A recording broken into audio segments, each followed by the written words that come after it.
Salutations, YouTube. So picture this, if you will.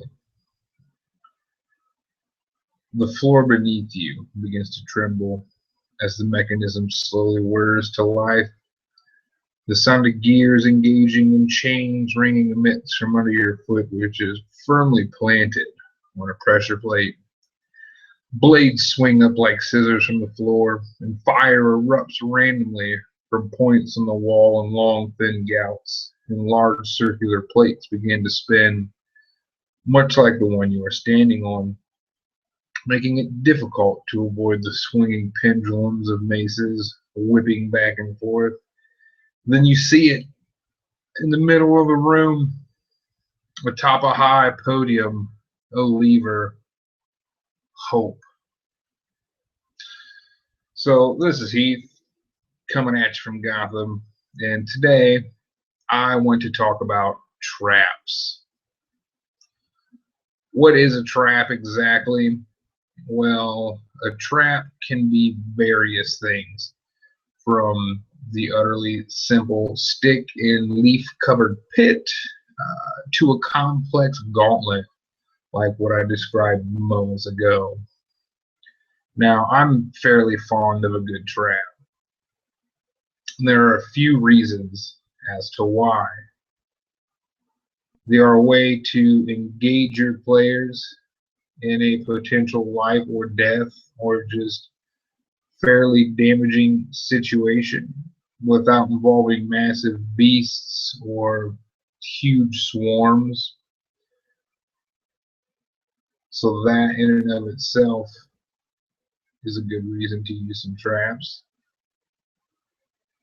They are oftentimes unexpected and can be quite the surprise. Just when the heroes think they are free of danger, reaching for that final goal, or have been making mincemeat of the local inhabitants, a deadly trap is sprung. And they're fun to make. And they can prove to be interesting obstacles to overcome. So, what's in a trap? Really, this will depend on the type of trap you are attempting to make. Is it supposed to be brutally efficient and deadly? Is it meant as more of a deterrent as opposed to a straight killer? Is it something that is meant to be an extravagant gauntlet of the sorts with a means to turn it off? Or is it even a real trap at all? Now, these are important questions to ask yourself when making a trap. If it is supposed to be a brutal trap that will likely result in death or, at the very least, a solid maiming, there are many ways to approach this. The most obvious is a large amount of damage from the trap. It will likely be difficult to spot, and perhaps even harder if spotted to disable, if at all. If it's meant as more of a deterrent or warning style trap, consider inconvenient things to do to the PCs, along with perhaps some light damage or effects. Maybe they find themselves covered in tar, which in turn causes them to stick to things as they move, resulting in, a sticky, tacky sound, making it quite easy to be heard sneaking next to if possible at this point. Perhaps it's also difficult for them to see. And it does some damage due to the hot nature of the tar that was being poured on them. Is it meant to be an extravagant gauntlet that has to be overcome to proceed forward? There are many references to these types of traps in video games, movies, and a swift Google search will yield many ideas. And the description at the beginning of this video would be an example of just such a trap. Or is it even a real trap at all? Now you may be wondering, what What do you mean? Is it even a real trap? Of course, it's clearly a trap. Or is it? One of the most amusing and memorable traps, I think, is the trap that's not a trap. See, you set up a situation that is meant to look bad, and the solution to this situation is rather safe despite what it may appear to be. The idea is that the players will come up with or envision all the nastiness that could be should they let this trap go or attempt to stop it, when in fact, none of that will ever happen. Nothing they are led to believe will come to fruition. As an example, your players find themselves in a room, the door sealing up behind them. There is no way to open or otherwise bash through it. On the other side of the room is another door, and on either side of the door, carved into the wall, are these bestial visages, mouths that gape. Should the players try to peer into the mouth, they cannot see anything, and no light seems to penetrate the inky blackness, mundane or magical. Should the player attempt to probe around inside for a switch or some such with sword blade or a haft of spears, etc., it yields no results.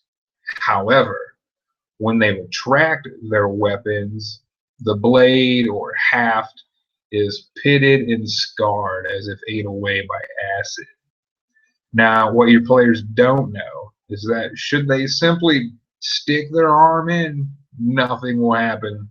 They can press the switch, the door opens, and they go on about their way.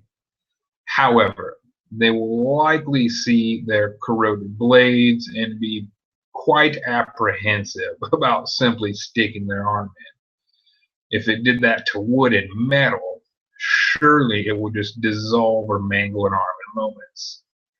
At this point, they begin to search for other means of escape when there is none. Now perhaps they begin to argue amongst themselves about who needs their arms the most. And perhaps they come to a decision. This is a trap that is not a trap. With a bit of creativity and imagination, the possibilities for these are endless. The real trick to the trap is being sure to fool the PCs that it is in fact a trap and deadly and bad things will happen. So now you might ask yourself, how often should I use a trap? I do find it best to use traps in moderation, as opposed to having every room and hallway have some mechanical monster looking to mess you up. Spring them when it's least expected, or if the moment just feels right. They may go a few sessions before they stumble upon the next doozy awaiting them behind door number 2. If you do it all the time, it gets predictable, and they expect it or prepare for it, or they may just simply refuse to go down the hall and look for an alternate route, and it can get discouraging for players when they are constantly stumbling into traps and have to tiptoe everywhere they go. So, I know what a trap is. I know that they should be used perhaps in moderation unless it's explicitly a gauntlet or building of sorts designed with traps in mind. But where do I put them though? That, my friend, that is the beauty of the trap. You can put them anywhere. It's a trap. They are not supposed to be predictable. You should feel safe. You should feel comfortable, not a care in the world, walking leisurely down this hallway. Trap. So If you're looking for something to spice up your dungeons or just want to lay a few surprises for your party and don't want to add monsters and perhaps make a rather memorable moment that will be talked about for some time, consider a good trap. Well, that's all for now. I believe next time I may discuss my feelings and ideas on puzzles, so stay tuned for that.